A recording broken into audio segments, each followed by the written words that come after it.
Hey everybody, this is Rydo and we're back to Full Throttle Remastered. So, I'm in a weird position because I kind of want to know, like, if I trigger any, like, conversation or anything, looking at this. I guess not. And I guess I could go back here and just make sure there's no developer commentary back here.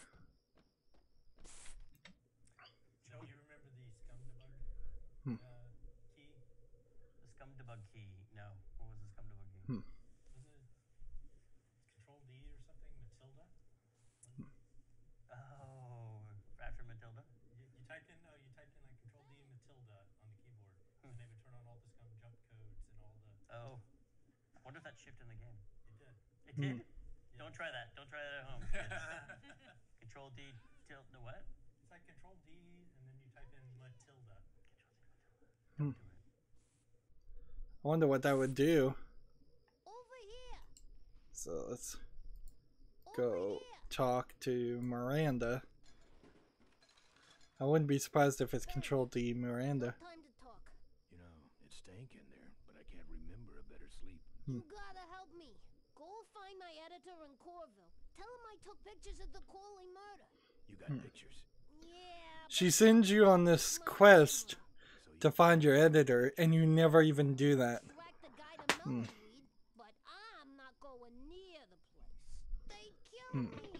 Get my editor. He's gotta get me out of this. Take This my is pieces really and weird. through the roadblocks. Really weird that she tells you to go do this thing, gives you the fake ID that you need, Help me, Ben. You're my only hope. but Oh, don't worry. I owe you one. If Miranda's thug is the same one that trashed Moe's place, that could be Miranda's camera I saw there. But then, who's got the film?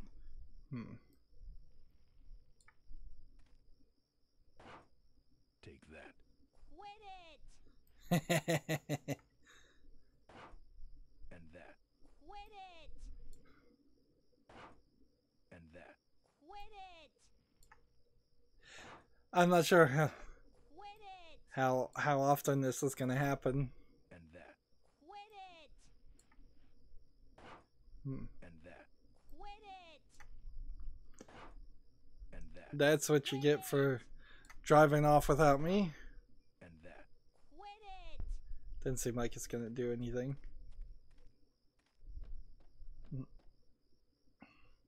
Now we got some developer commentary. I remember not. We didn't want to. Wait. I remember not. We didn't want to talk about. At one point, the schedule had slipped, but I didn't want to be talk about how much because of. So they were talking about how the budget went up to $1 million. Now that's not a good thing, actually.